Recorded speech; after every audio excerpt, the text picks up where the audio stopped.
Welcome back to Arise.Works, and this is introductory course to attributes in Houdini. And in this particular video, we will be familiarizing ourselves with what attributes are and why do we need them. And we will be ending with this rather simple but kind of interesting looking motion graphic key setup inside of our Houdini scene. So without further ado, let's get started and let's learn something new, shall we?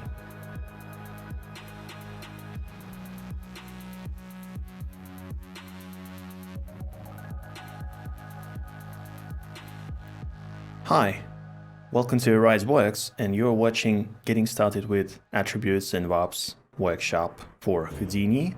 And in this first video, I just wanted to get you a brief overview of what attributes are, where do you find attributes, why do we even talking about attributes, and let's get started right away, shall we? So we start with geometry, and I'm gonna draw up a sphere.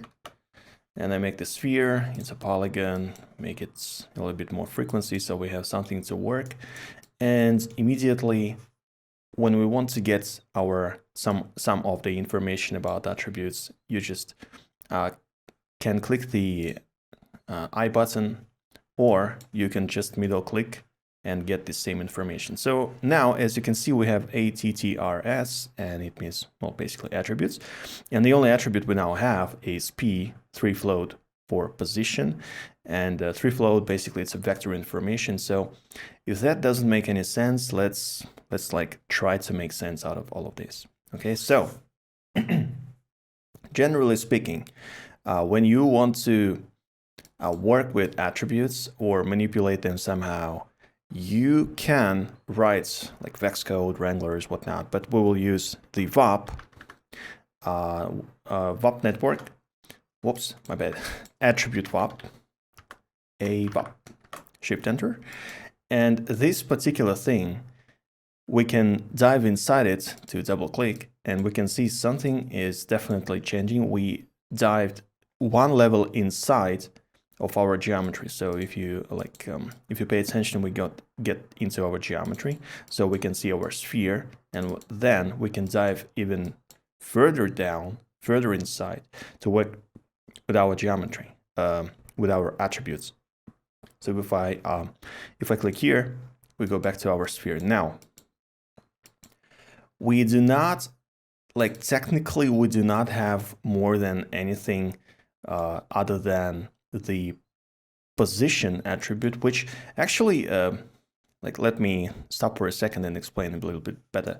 So what we are having is we have a lot of points, and as you can see, we are currently running over points. Actually, this is important. Usually, most attribute related things do not work if we are running over incorrect attributes VOP. So currently, we are running into points. So points, each and every one, if I enable point view, you can see the blue dots, and we can number them as well. So as you can see, we have a lot of points, and each point has a position. So let's check. We go to geometry spreadsheet, and in the points section, by the way, this is the notorious sort of like Excel spreadsheet thing. So point 0, as you can see, is positioned in 0, 0, -1. Point 1 is positioned at 0, almost 0, and almost -1. So let's check. We get to our numbers. Let's try to actually find where is the point 0. Here it is. So our point 0, as you can see, it's located at the, at the -1, 0, 0. As it says. So geometry spreadsheet says the same thing, 0, 0, -1. And if you're kind of not sure which is which, on the bottom left, I have really teeny tiny XYZ. You can see what's happening. So anyway, we have that in mind. But actually, as you can see, geometry VOP global, it provides other attributes other than just position. And as we can see, the P vector, V for velocity vector, force, age, life, CD, UV, N, and everything in between. So what is this interface of VOP? So VOP is a visual way of operating with attributes. So without getting too bogged down in the naming conventions and whatnot, let's just make something super easy. Let's connect the P attribute to P attribute, okay? And nothing will happen. Nothing will happen because we get the P for each point and we do nothing and we get out the P. So this is our result. So essentially this little network of nodes is what we're having. But if I add, and if I say constant, and we get it here, and I start moving around, you can see that, well, something is definitely happening. We are indeed moving our sphere to 1 in which appears to be each axis, right? Or rather, it's moving only in x-axis.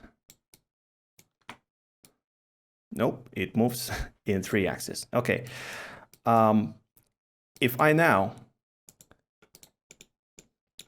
somehow make this controllable through the interface of outside of the geometry network. So for example, I middle click and create promote parameter. It now means that I can control this number here. And as you can see, when we control this not inside the VOP, but outside the VOP via the parameter, it means that it doesn't recompute each and every time the VOP network, but it actually just changes the parameter. It's actually the way of using the VOPs, how do I say it, more, it's actually how you would use VOPs in the first place, because otherwise you are recomputing the code of the attribute VOP each and every time, but using just parameter makes it faster, compiled and whatnot. It's the proper way. So you're thinking, well, okay, what else can we do? So we are, as you can see, currently running over the points. And for example, another attribute, useful attribute, is color. So we can drive the noise. So for example, I don't know, let's say turbulent noise. So turbulent noise, if we get to the coloration, like the CD, as you can see, nothing really happens. Of course, we now have the CD 3 floats color vector, but you know, it doesn't look like much, because for the noise to evaluate, you have to have the position input for each point. So if I connect the position to P for position to point, as you can see, something definitely starts happening. And if we go back to our sphere and increase the frequency a little bit more, so it kind of has a bit more resolution, and we press Shift W to disable the wireframe, you can see that we have some sort of effect. And what we do indeed have is, if we go to geometry spreadsheet, collapse this a little bit, we have the we have the CDR, CDG, CDB standing for RGB, red, green, blue, and each and every point now has different values of this exact thing. So this is now we are adding more attributes to our geometry. So generally speaking, if you previously have used like other applications, for example, Maya, Blender, I don't know, Cinema, Modo, whatnot, you never were exposed to these things. You were just assuming that, you know, color is color, you know, position is position. Like there is no 2-second thoughts about this, right? But essentially, effectively, it's just more data per point or per vertex that you can operate and control. Now, just to make it a little bit more interesting, I'm sorry. If you have seen our workshop on shading and rendering with Mentor, you will know a little bit more, but if you're not truly aware of that, so let's just make a mountain mounting node. You should know about that one already because the introductory course was talking a lot about the mounting node. So what we are having,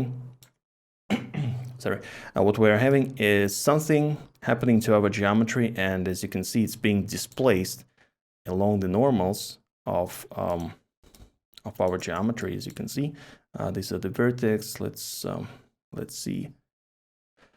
I don't know, the face normals. So as you can see, along the normals, we are displacing our geometry, and we actually, this very effect, we can make it with attribute VOP. So let's see how to do just that. Again, we can start typing displace along normal. The position will be the position that we have, and the displaced position will be the position, the resulting one. As you can see, now we will be having something happening. And to make this displace anything, you can see that we have the amounts input. And let's use this. First of all, let's enable attribute VOP just for illustrative purposes. I will kill this connection for a second, and we will use the noise as the amounts. And as you can see, this scale actually controls the amounts of displacement, and this noise is what actually controls our displacement. So the roughness does what it says, how rough the displacement appears. Turbulence is kind of like the complexity of the cloud formation that we have. And interesting fact about turbulent noise, it can be not just 1D noise, like gray, whites, and black. It can be 3D noise. And if we go and make it 1D noise back, because for now, and like the displacement, it works along the normals, it just pushes in or back. It doesn't really actually move the points around in any other fashion. So we can preview the amounts of our displacement if we connect the noise to CD. It's actually like a way to visualize what will happen. And again, if I middle click frequency and say promote parameter and middle click like roughness and other parameters. So as you can see, we have new parameters that we can play with, and we can, control the noise, and you will see that it doesn't just control like, let me see, let's get back, and the amounts should be, no, the amount is controlled by noise. I think the amplification, amplitude is there as well. Okay, anyway, we can control the noise, make it like 0 so it doesn't displace anything. And if you can see, like, since we have our noise for visualization purposes, we can kind of like not just see how our points are being displaced, but also we can see through the color how much of the displacement, being white being fully displaced and black being not displaced at all. So hopefully that clears this a little bit out. So as you can see, again, we have just 2 point attributes like color for CD and position. So what would happen if we would run it over primitives? As you can see, first of all, it will look a bit more faceted because we are now not, let's decrease the frequency a little bit so we can see it a little bit better. So if we make it for primitives, each face will be colored in a different color, but it will not be displaced because displacement works through the points.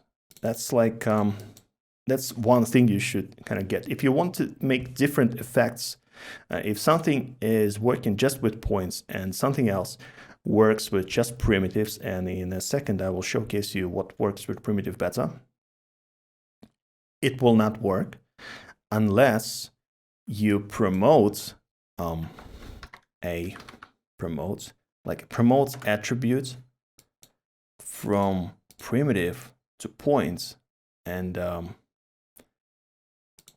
let's say CD. So we just now promoted the attributes color from primitives to points. Okay, this is what is happening. Now, if we wanted to displace along the normals our geometry using this amount of color, it will work. But I'm getting a bit ahead of myself right now, so let's get back to our primitives and drop the node that we already know is, whoops, extra, poly extrude. So I dropped the poly extrude, and as you will see, the local control, the distance of extrusion, I'll make it 1, and then I make the individual elements. As you can see, it looks like technosphere, right? The distance scale, if I enable this one, it says local attribute Z scale. But actually, we have our color, right? If I disable the displacement for a second, because it doesn't work anyway, since we are working just with the faces. So if we somehow can control with the color the amounts of extrusion, that would be great, right? So if I make, if I just type the CD attribute, you will see that immediately the whiter the noise, the more displaced our technosphere becomes. So as you might have already imagined, first of all, we can make the poly extrude affect our geometry a little bit more, so extrudes a bit more. But if we go back to our, let's say, roughness, we can control the difference in our noise.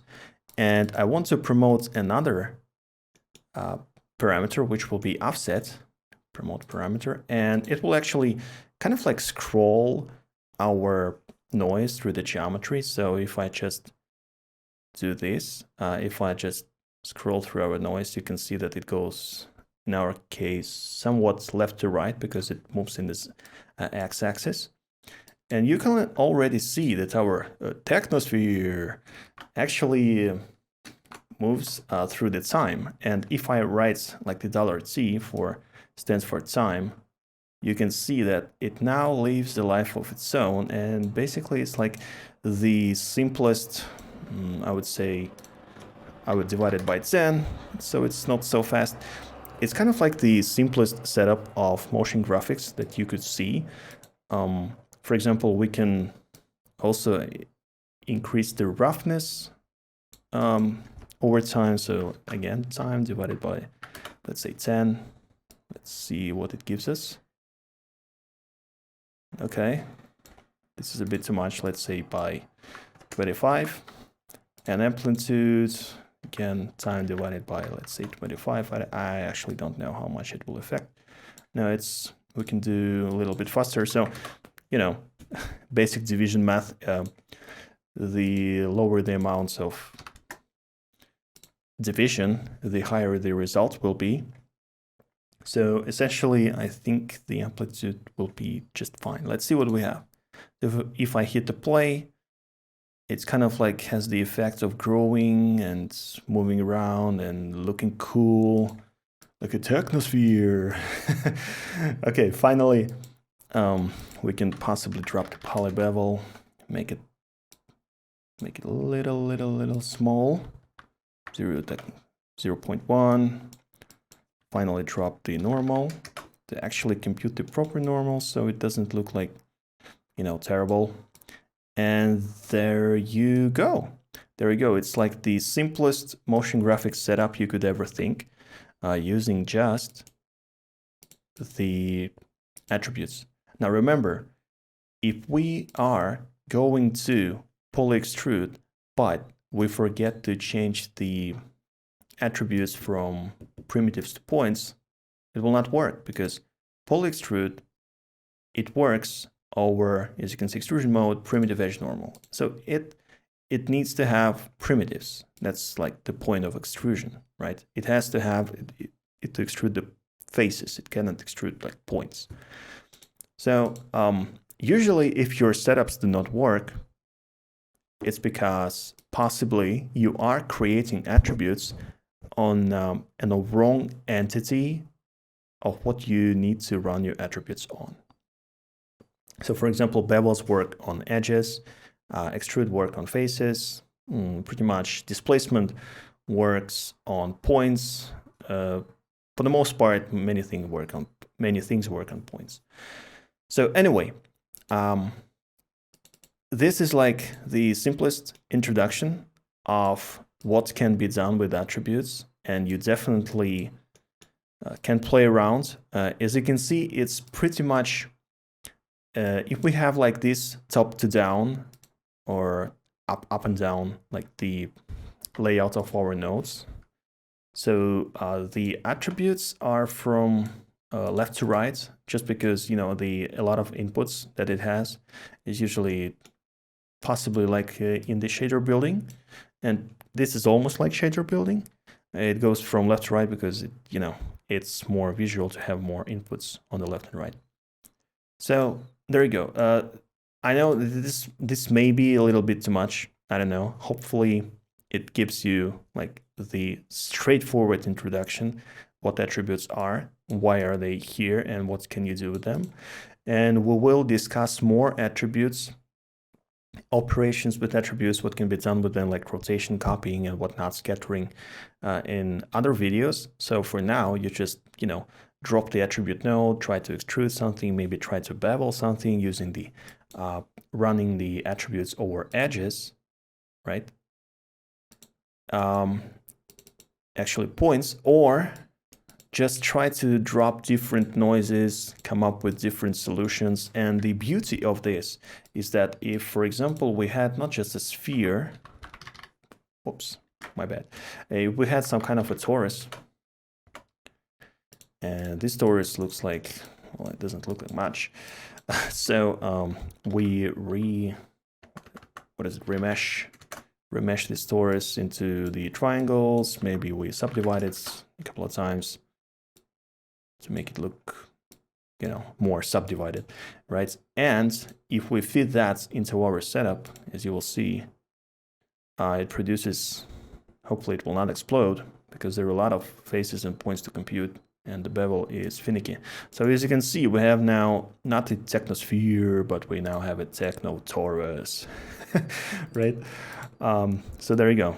We now have a technotorus, which actually is animated the same way it was animated previously. So that looks kind of, I don't know, interesting, maybe not, I don't know. Depends on your personal preferences, I suppose. Anyway, so that's kind of the whole idea. You can fit spheres, you can fit tori. I think it's the proper way of saying torus in the plural noun. You can feed boxes, obviously. You can feed pretty much anything, even like the squabs, shader balls, whatever. It will work on anything. So there you go. Play with this, and hopefully you learned a little bit about attributes in this video. And I really am looking forward to seeing you in the next videos, where we will discuss attributes deeper.